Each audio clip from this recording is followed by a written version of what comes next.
네, 오늘 보실 하나님 말씀은 요한복음 20장입니다. 요한복음 20장 30절, 31절입니다.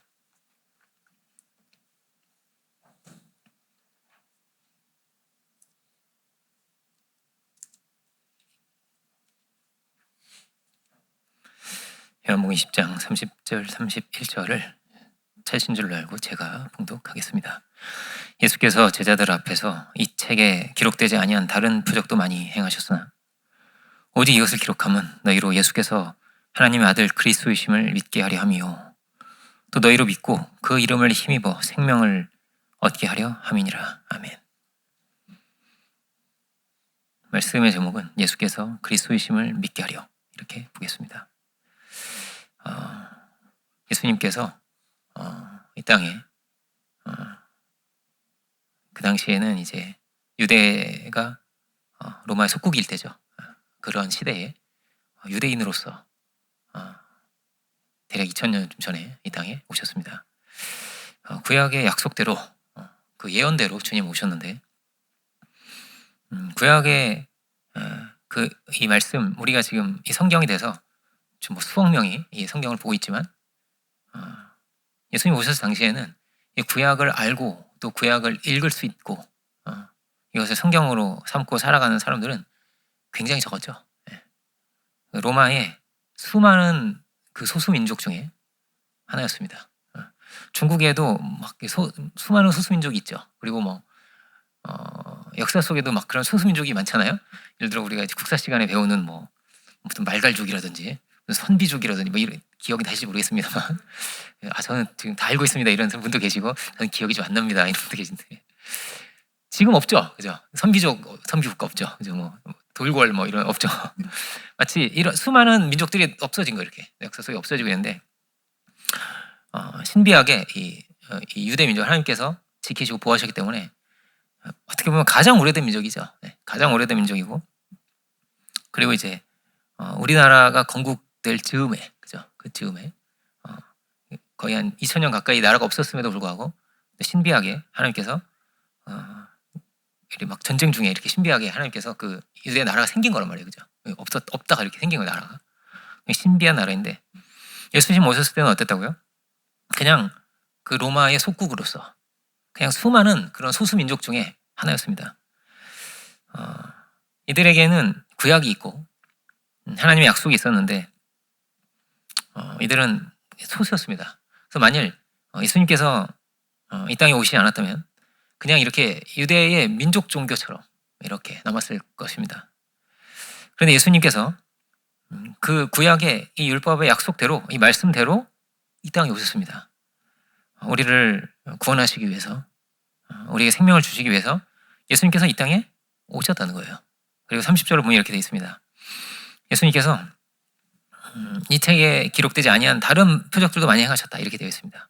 특별히 이 복음서, 이 요한복음서는 다른 복음서가 쓰여진 이후에 굉장히 나중에 한 세대 이후에 한 30-40년 이후에 쓰여지게 되는데 그러니까 이 사복음서 안에 이걸 다 말하고 있는 거죠. 그죠? 이 사복음서를 통해서 정말 많은 이런 기적들이 있었다.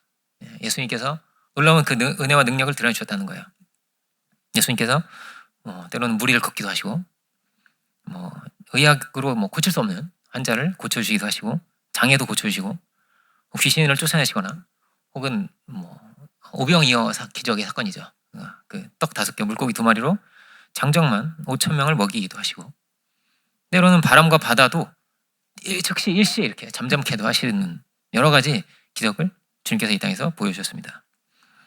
그런데 이 모든 기적의 사건들이 결국 뭐를 말하려고 하는 거냐면 저가 누구이기에 라는 거예요. 그분이 도대체 누구시냐, 이런 능력을 어떻게 드러내시는 것인가. 예수님께서 바람과 바다를 잠잠케 하셨을 때도 제자들이 그렇게 말합니다. 저가 누구이기에 이렇게 바람과 바다도 잠잠케 하시는가. 이런 기적은 이럴 수가 있는가 하는 거예요. 요한복음 9장에서도 예수님께서 날 때부터 소경된 사람을 고치시는데 그 고침을 받은 그 사람이 이렇게 고백을 하는 내용이 나옵니다. 이것은 하나님께서 행하신 일이라는 거예요. 요한복음 9장을 보면 요한복음 9장을 자막을 통해서도 볼 수가 있죠.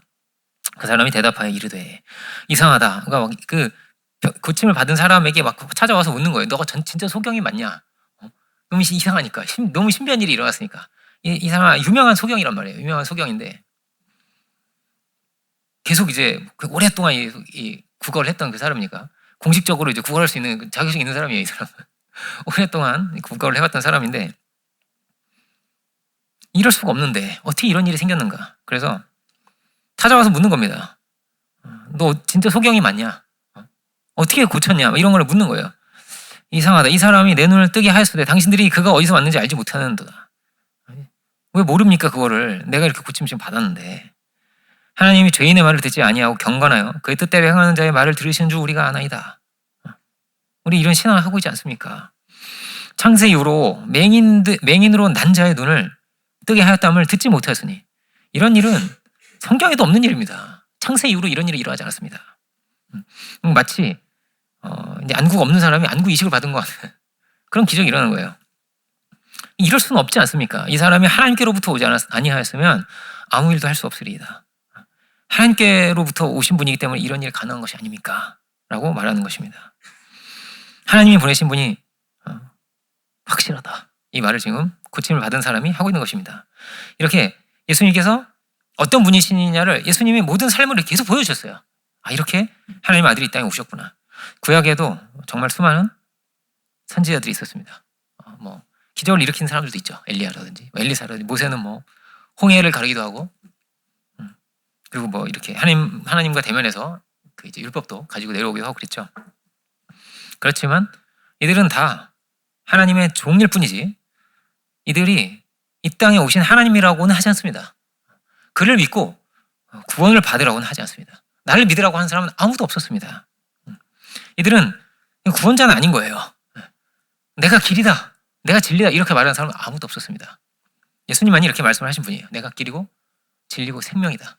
나로 말미암지 않고는 아버지로 갈 수가 없다. 이렇게 말씀을 하셨습니다. 그러니까 복음서만이 아니라 구약도 다 어떤 거예요. 결국에는 구약도 전체가 다 뭐냐면은 메시아가 온다는 겁니다. 예수님이 오신다. 그가 우리를 구원하신다. 예수님이 누구신지를 사실 그 당시에 종교 지도자들도 알아보지를 못했습니다.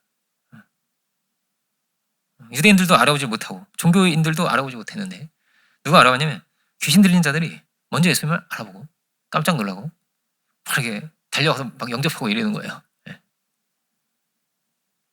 겉으로 볼 때는 예수님이 우리가 동일한 사람으로 이 땅에 살아가고 계셨지만 그는 귀신들도 다 알아보고 귀신들이 다 알아보는 거예요. 귀신들이 다 알아보고 귀신들이 막 벌벌 떠는 그런 분입니다. 어떻게 여기까지 오셨냐고 이렇게 어떻게 여기까지 납치였냐고 이런 거예요. 너 빨리 나가. 예수님이 그렇게 말씀하시는 거예요. 그럼 저 어디로 갑니까? 저 돼지떼에게 가든지 알아서 해 네가. 돼지떼로 가버립니다. 그들이. 그죠? 그러니까 나오라 하면 그들은 나와야 됩니다. 죽은 자도 살리려고 하시면 살아나라 하시면 그가 살아납니다.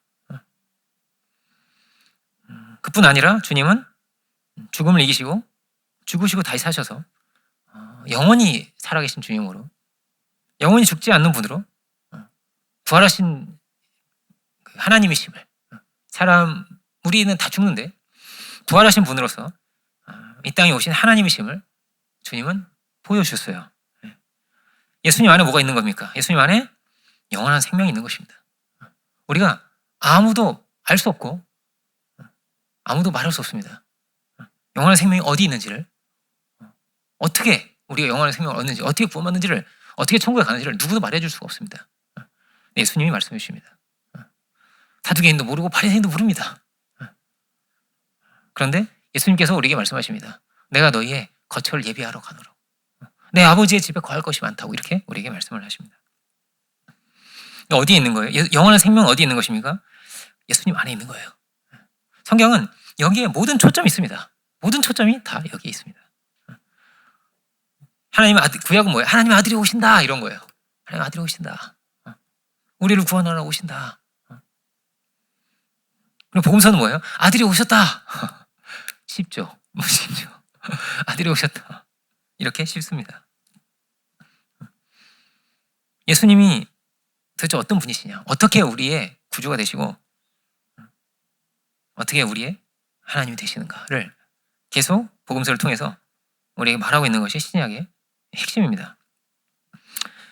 복음서 이후는 다 뭐예요? 예수님을 안 자가, 예수님 만난 자가 예수님을 전한 이야기입니다. 이렇게 우리의 구주가 오셨다는 걸 막 전하러 다닌 거예요. 이렇게 하나님 이 땅에 정말 오셨다. 이와 같은 일을 우리에게 행해 주셨다. 물론 우리가 물질의 축복을 구할 수도 있고 지혜를 구할 수도 있겠지만 이런 것도 있습니다. 그렇지만 우리는 예수님께서 이 땅에 오셨다. 그가 이 땅에 오신 하나님이시다 하는 것을 알아야 할 것이고 이것을 또한 누리고 이것을 또한 전해야 되는 거죠. 예수님 안에 뭐가 있다는 거예요? 생명이 있다는 것입니다. 생명을 얻게 하려 함이니라 이렇게 되어 있습니다. 그래서 예수님은 그리스도야. 이 말을 성경 우리에게 하고 있는 것입니다. 이것이 제자들의 고백이기도 하고요. 이 바로 앞에 뭐가 나오냐면 도마의 고백이 나옵니다. 우리가 이제 읽었던 30절, 31절 앞에 도마가 28절에 이렇게 돼 있어요. 나의 주님이시오 나의 하나님이십니다. 이런 고백을 드리게 되죠. 이렇게 주님 만난 자들이 다 이렇게 주님의 고백을 들었다는 거예요. 주님 나의 주님이십니다. 나의 하나님이십니다. 나의 구원자이십니다. 나를 살리신 분이십니다. 어떻게 주님께서 우리를 사랑하시고 어떻게 구원하시며 어떻게 우리의 죄를 깨끗게 하시고 우리를 변화시켜 주시는지를 예수님 이 땅에 오셔서 다 보여주셨다. 다 말씀하셨다. 모든 길을 다 보여주셨다라는 것입니다. 히브리서는 예수님이 어떤 분이냐를 이제 전하고 있는 책인데 히브리서 1장을 보면 이렇게 되어 있습니다. 히브리서는 아들로 우리에게 말씀하셨다 이런 내용이 나옵니다. 히브리서 1장 1절부터 3절을 제가 읽어보겠습니다.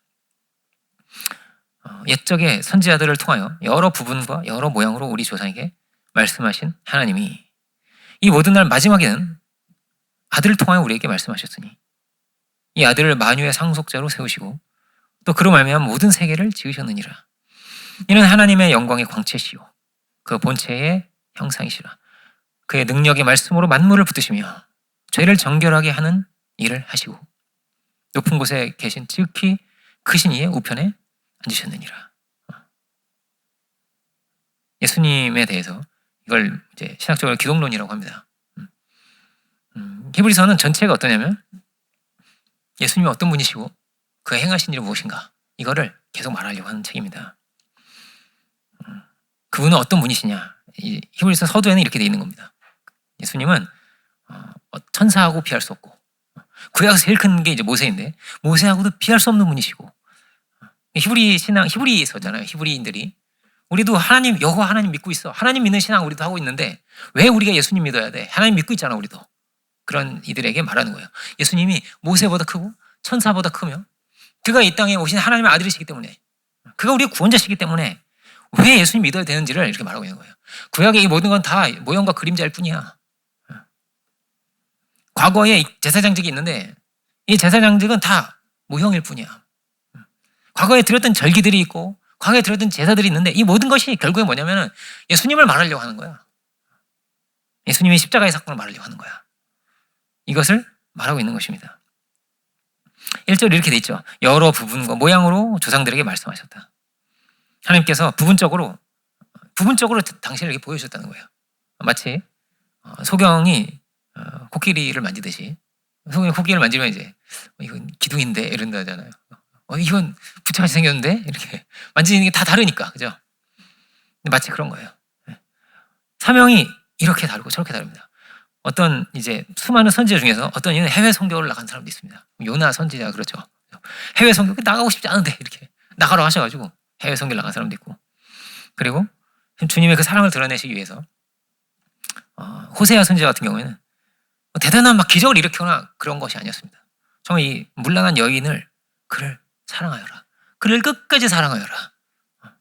이 사랑의 직무를 받아서 그를 끝까지 이렇게 사랑하고 또 사랑하면서 이 온갖 우여곡절이 있죠. 하나님의 사랑이 어떠한지를 그렇게 드러냈던 그런 선지자도 있었습니다. 모양이 이런 모양도 있고 선교하는 모양도 있고 이런 사랑의 모습, 이게 온갖 모습이 다 이렇게 있는 거예요. 막 능력의 선지자도 있고 여러 모양이 있는 것입니다. 그런데 요한복음은 그렇게 시작하죠. 말씀이 육신이 되어 이 땅에 오셨다. 이 땅에 오셨다. 우리에게 밝히 보여주셨다. 그리고 히브리서는 뭐라고 되어 있습니까? 마지막에는 여러 모양으로 이렇게 나타내셨지만 그 하나님께서 이 모든 날 마지막에는 히브리서 1장 2절을 보고 있습니다. 그 마지막에는 아들을 통하여 우리에게 말씀하셨다. 이렇게 되어 있습니다. 마지막에는 아들을 통해서, 아들이라는 것은 아버지와 하나 되어 있는 것이 아들입니다. 아브라함과 이삭과 야곱의 하나님이라고 하잖아요. 그죠? 아브라함과 이삭이 하나 되어 있듯이, 이삭과 야곱이 하나 되어 있듯이, 그래서 이어가듯이, 그죠? 연합되어 있는 거예요. 그렇게 하나로 연합된 존재가 아들입니다.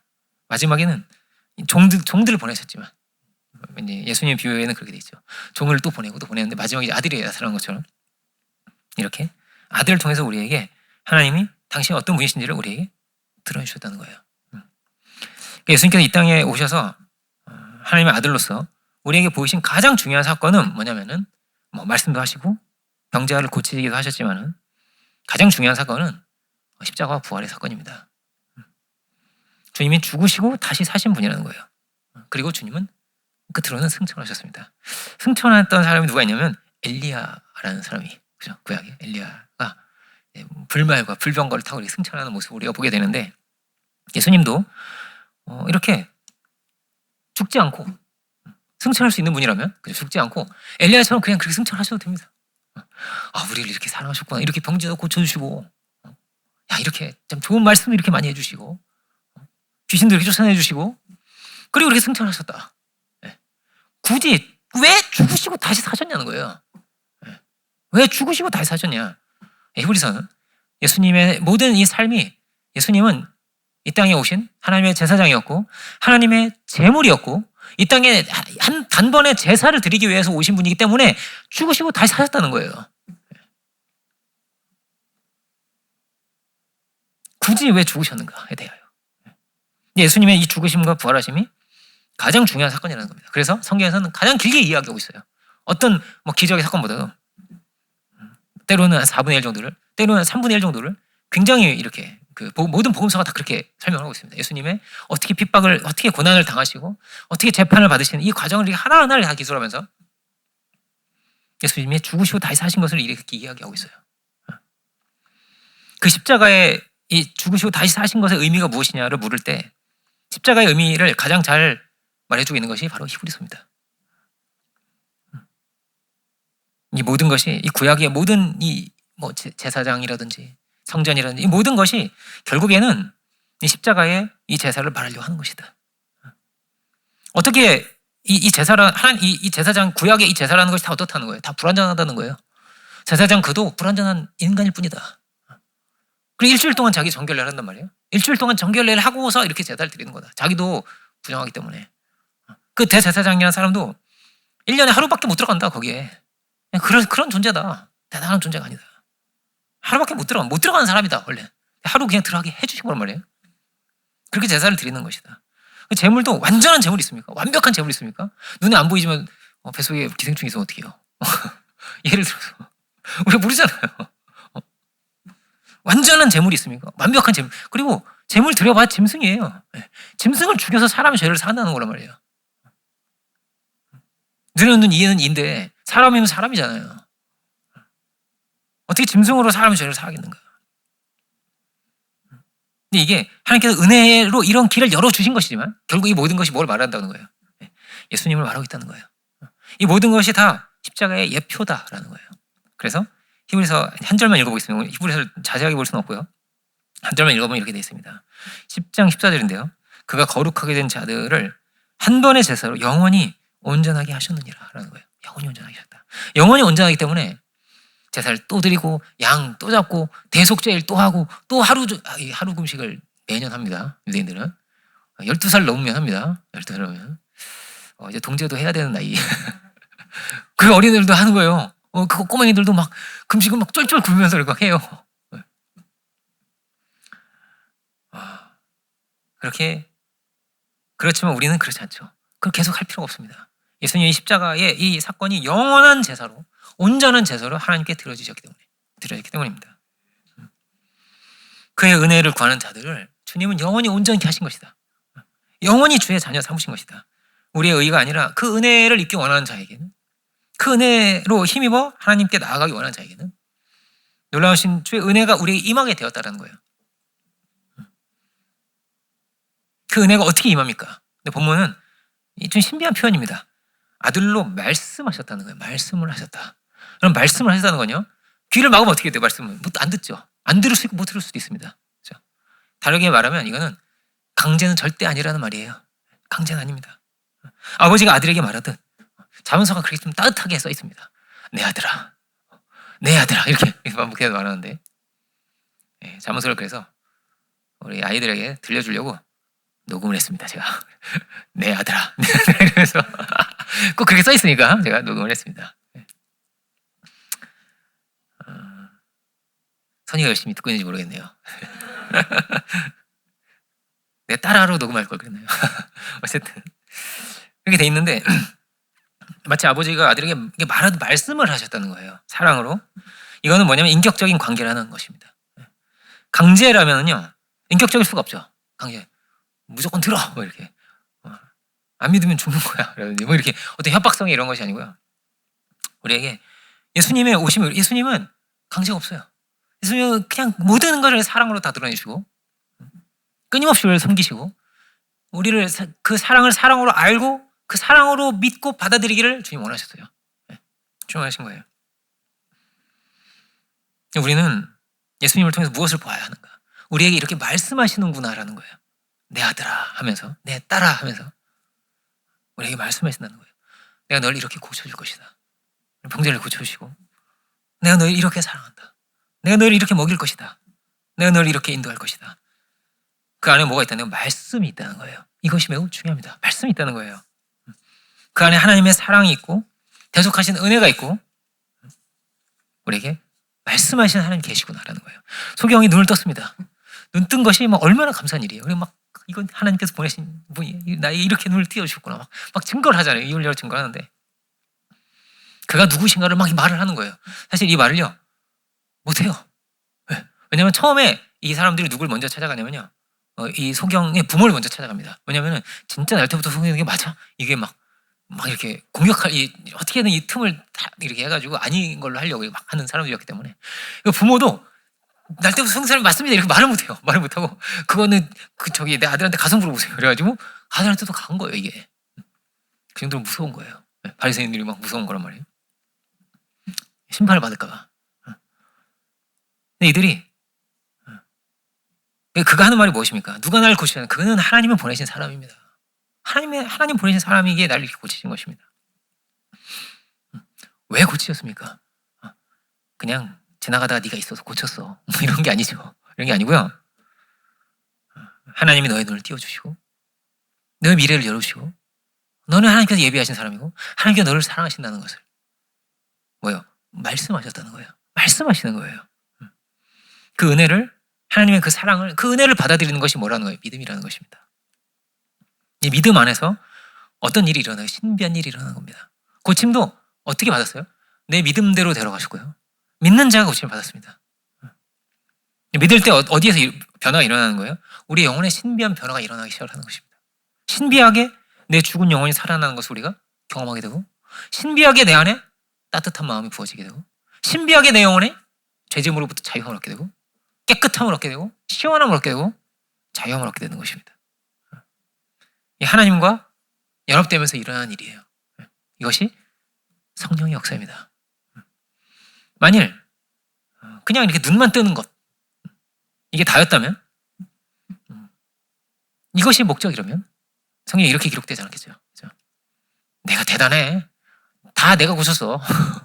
이렇게 돼 있을 것 같아요. 좀 이상하죠. 그렇죠? 만일 눈 뜨는 것이 목적이라면 이렇게 요즘 이제 의사 선생님 찾아가시면 되고 그렇죠? 그럼 고침을 받고 싶다면 의원으로 안 되면 어떻게 되는 거예요? 이제 점집에 여러분 그런 점집 봤습니까? 점집에도 이런 붙어 있습니다. 뭐가 붙어 있냐면요. 귀신 쫓아드립니다. 이런 게 붙어 있어요. 그리고 또 뭐라고 했냐? 불치병 고칩니다. 이렇게 써 있습니다. 점집에 이렇게 붙어 있어요. 막 어디였지? 저기 그 서울대 근처에 있는데 어디 있어요. 저희가 한 번씩 가는 설렁 특집이 있는데 그 근처에 이렇게 붙어 있습니다. 불치병 고쳐드립니다. 뭐 이렇게 부적도 별 부적이 다 있습니다. 뭐 재물 얻는 부적도 있고요. 막 부적을 쓰잖아요. 막 부적도 이제 모르겠어요. 비싼 걸 쓰면 돈을 많이 버는 거, 싼 걸 쓰면 돈을 적게 버는 건지. 그리고 뭐 배우자가 바람을 못 피게 하는 부적이라든지, 뭐 대적을 저주하는 부적, 온갖 부적이 다 있습니다. 그러니까 내 목적을 따라서 내가 병고침을 받고 싶다든지, 내가 돈을 벌고 싶다든지, 내가 대적을 이기고 싶다든지, 누굴 저주하고 싶다든지, 내가 중심이 돼서 내가 누군가를 고용하려고 한다면 그것은 다 우상숭배와 같은 것입니다. 이거는 성경이 말하는 믿음이 아니에요. 하나님 우리에게 뭐예요? 말씀하시는 분입니다. 그리고 우리는 그 은혜를, 그 사랑을 받아들이는 거예요. 여기 우리의 믿음이 있는 것입니다. 마지막에는 뭐라고 말씀하셨다고요? 아들로 우리에게 말씀하셨습니다. 그래서 우리는 그 아들을 받아들이고 그 말씀을 듣고, 믿음은 들음에서 나죠. 들음에서 납니다. 이 기적과 이 모든 교훈 너머에 뭐가 있다고요? 말씀하시는 하나님이 있습니다. 말씀하신다는 것은 뭐냐면요, 하나님은 목적이 우리예요. 내가 너를 사랑한다고 하시는 거예요. 내가 너와 함께하고 싶다는 거예요. 내가 너 눈 고쳐줬다 이게 아니고 내가 너와 함께하고 싶어. 우리를 구원하려고 오셨다는 거예요. 내가 어떻게 해요? 그냥 함께하는 것도 아니고 세상 끝날까지 내가 너희와 함께할 거야. 그러려고 오셨다는 거예요. 그러려고 오셨다는 거예요. 함께하는 게 주님의 오신 목적이에요. 이게 주님이 하시고 남기고 가신 말씀이에요. 내가 돈 벌게 해줄까? 이런 게 아니고 내가 능력을 줄까? 내가 열정을 줄까? 뭐 이런 게 아니고요. 내가 너와 계속 함께할 거야. 난 너와 함께하고 싶어서 온 거야. 그러면 우리는 어디에 목적이 있습니까? 우리는 정말로 주님을 기뻐하고 주님과 함께하기를 원하고 주님께 감사드리고 주님과 동행하기를 원하는 거예요. 여러분, 모든 것이 다 뭐예요? 말씀입니다. 로마서 1장 어떻게 되어 있습니까? 만물로 우리에게 말씀하신다는 거예요. 꽃 한 송이가 피어도 새 한 마리가 날아가도요, 기적이에요. 기적입니다.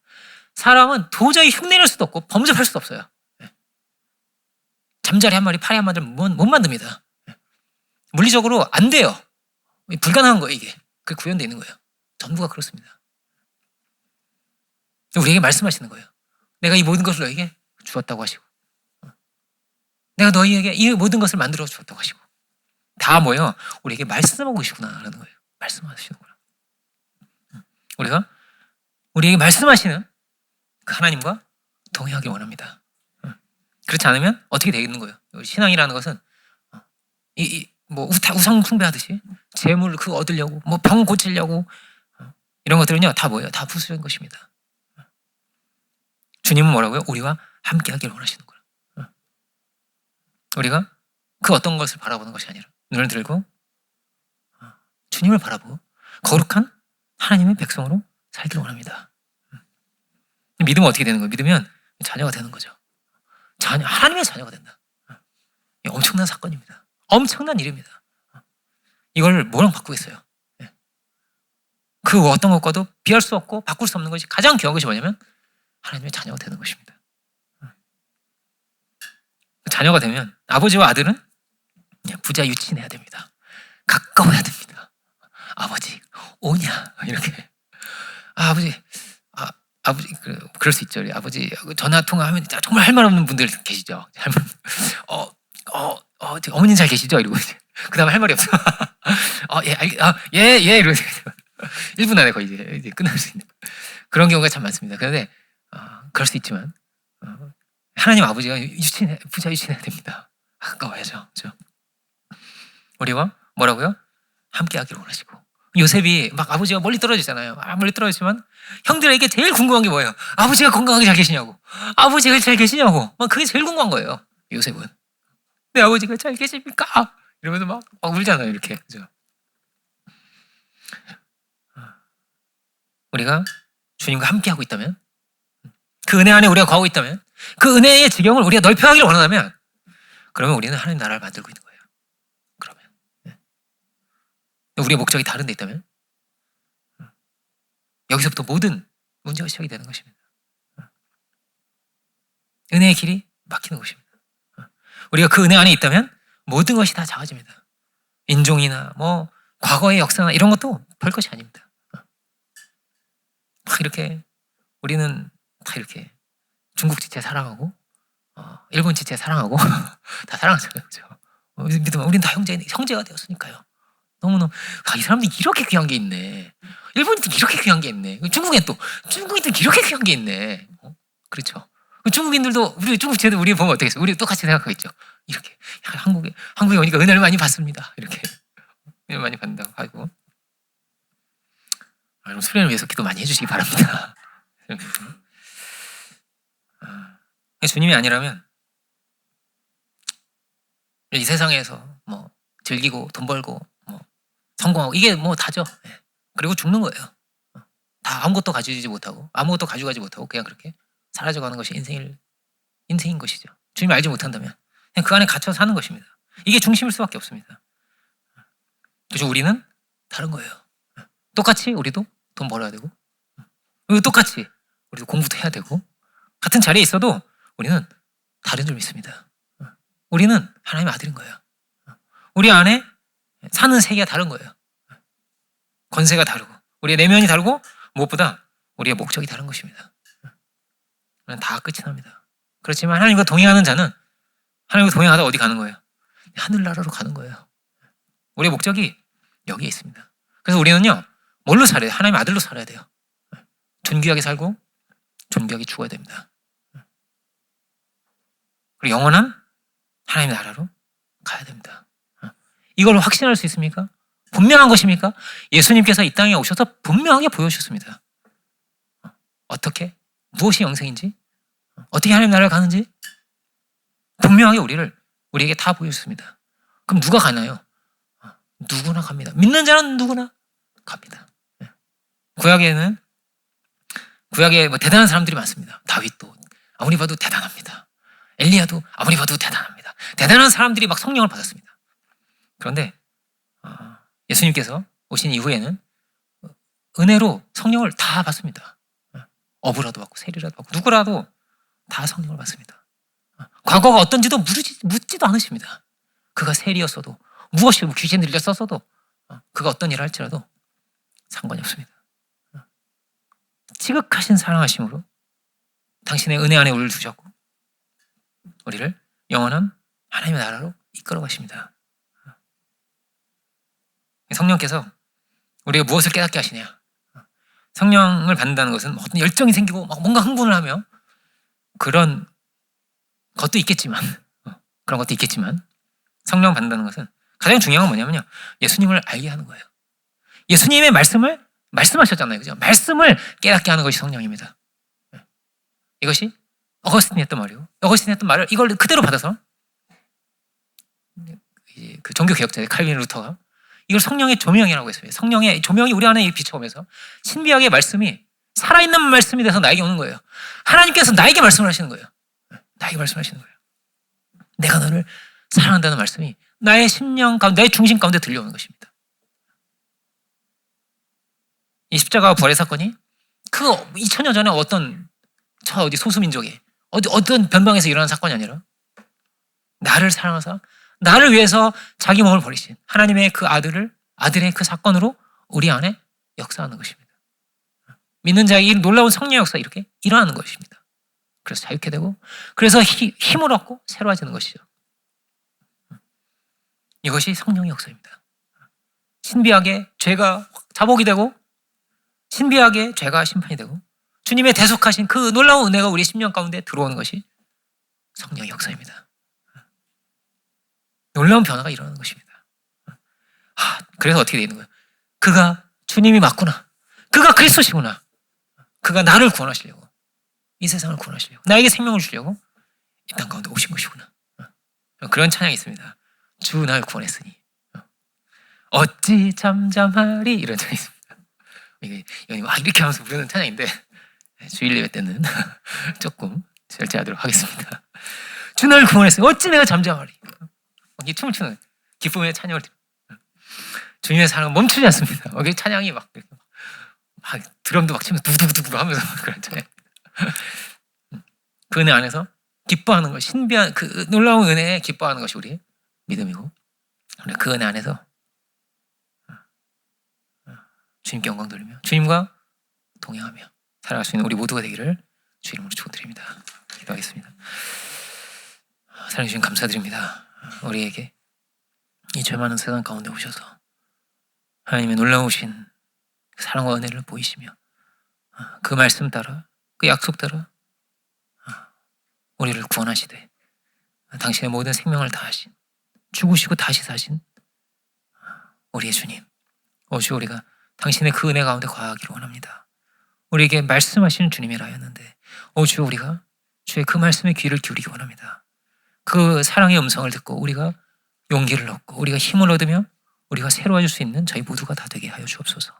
그 생명의 말씀이 우리 안에서 역사하여서 주 우리의 심령이 변화되게 하여 주시고 참으로 그 말씀에 힘입어서, 그 능력에 힘입어서 우리에게 주신 귀한 당신의 뜻과 사명을 다할 수 있는 우리들 모두가 다 되게 하여 주옵소서. 크신 은혜를 감사드리고 모든 영광 주께 올려드리기 원합니다. 모든 말씀 예수 그리스도의 이름으로 기도 올립니다. 아멘.